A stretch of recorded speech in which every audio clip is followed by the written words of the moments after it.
Hi guys, today I'm just going to look through a few pieces of music that changed my life. While I was making progress at the guitar, playing in the style of Jimi Hendrix and Eric Clapton and all the usual suspects, my friend bought me this album, and it's a sort of collection of different guitar players. There were two players on this album that really took my ear. The first was a guy called Jan Akkerman from a group called Focus with a song called Hocus Pocus. And it wasn't just the guitar playing, it was the actual composition, the structure of it, and great organ playing. Also, there was great singing on there by a guy called This Van Leer. At least I think that's what his name is.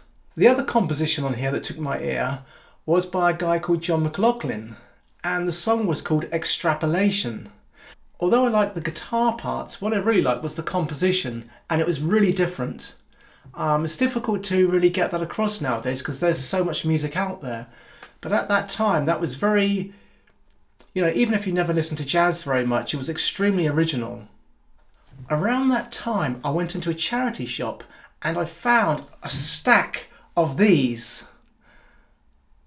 At the time, Musician was like a really amazing kind of musicians and musical equipment and interviews magazine, and they're generally quite expensive, but I got them all for something like 3p each or something. So I got all of these guitar magazines and I had to carry them home, like they were about that high, like this, and they looked like porno mags as well, and I was very young, so people would give me very strange looks basically. I had to carry them onto the train and then from the train back to the house, and it was a long, long way. But anyway, I'm glad I got these magazines because there were all these amazing interviews with people like this, people like this, people like this, people like this. There were all sorts of interviews. So you had like David Bowie, or you had people like The Damned or Generation X, you had Weller, and then lots of people that I'd never really heard of properly. People like Stanley Clarke, John McLaughlin, Al Di Meola, Robert Fripp, David Sancious, all these kind of session musicians, Billy Cobham as well, all these people that you would never otherwise really get to hear about. So anyway, in one of these magazines, there was an interview with Jeff Beck, and he was talking about this guitar player called the Mahavishnu. And I thought, well, that sounds interesting. And he keeps mentioning this guy. And of course, it turns out that this Mahavishnu was this guy, John McLaughlin. And I found that quite strange because the John McLaughlin I knew was a sort of traditional jazz, sort of slightly anarchic guitar player. And the Mahavishnu was this sort of jazz rock thing. So I said, okay, I must get a record. So I bought this record here, and it probably changed my life.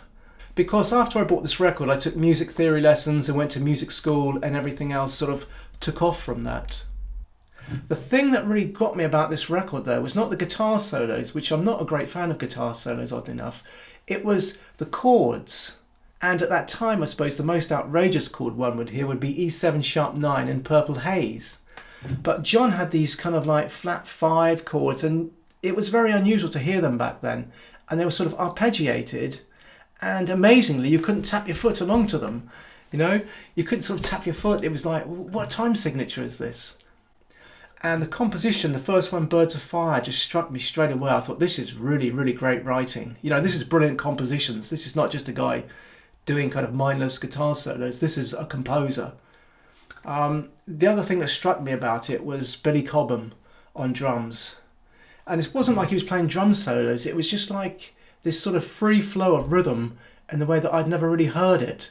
I mean, I heard Mitch Mitchell, who was very good with Hendrix, and Keith Moon with The Who, but Billy Cobham was like, it was just so different. It's difficult to explain now because if you're on YouTube, there's millions of people doing this sort of thing. But to hear that coming out of this little squeaky record player, these drums, and you could hear all these little inflections, it was truly extraordinary. Anyway, the composition on there that really changed my life and made me take music theory lessons and take music extremely seriously was this.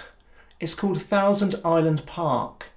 And when I heard that, it was the most amazing thing because it was like proper composition, not just jamming over a backing track with half an hour kind of monotonous blues scales. It was actually like a proper composed music, although it's a very loose sounding piece of music.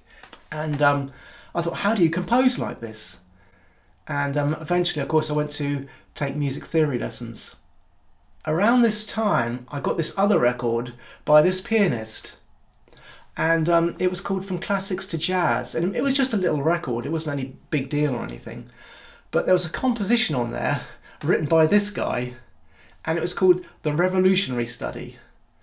And when I heard that, it was like hearing Anarchy in the UK for the first time. It just completely blew my brains. It was the most extraordinary thing. And I thought to myself, I've got to learn this piece of music. I'm going to learn how to play this. And I started sort of religiously taking piano lessons. But I was also very lucky at that time because I got access to a grand piano. And when I got that, I literally practiced piano. I didn't play guitar hardly at all. I just practiced piano hours and hours and hours every day. I mean, I was obsessed, basically. And I was obsessed with this piece of music. You know, to me, it was just like the greatest thing.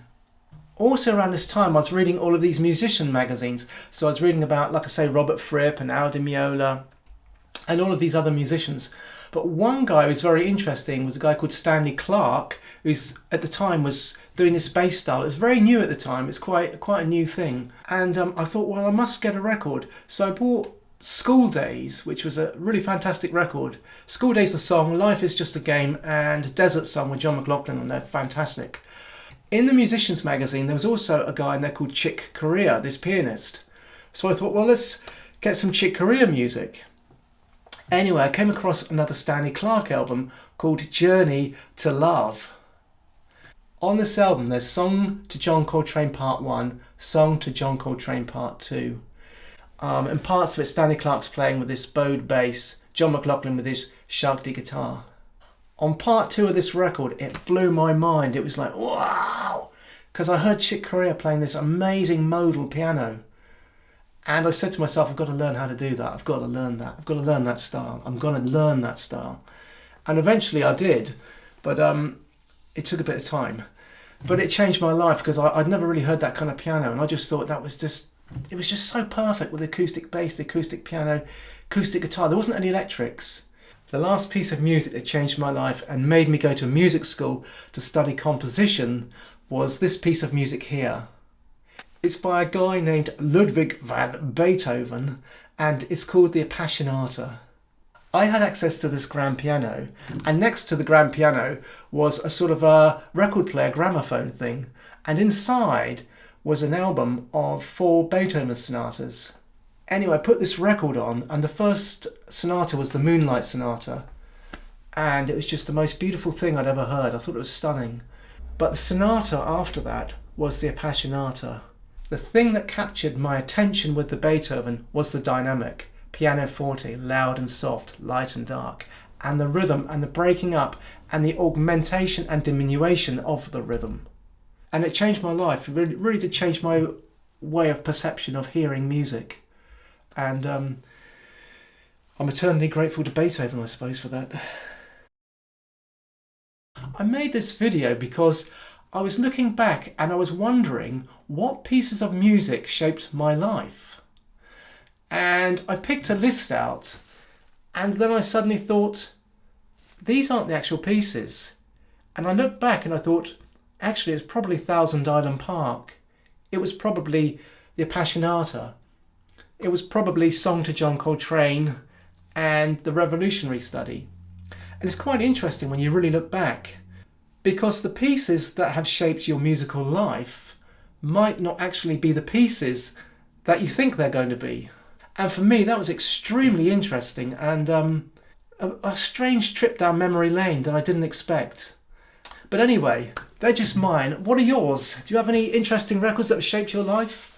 It'd be interesting to hear, actually, because you might find the same as me, that they're not always the records that you think they're going to be. Anyway, if this video was of any use, then smash the subscribe button, smash the like button, click the notification button, write a comment in the comment section, and I'll see you all in the next video. And thank you for watching.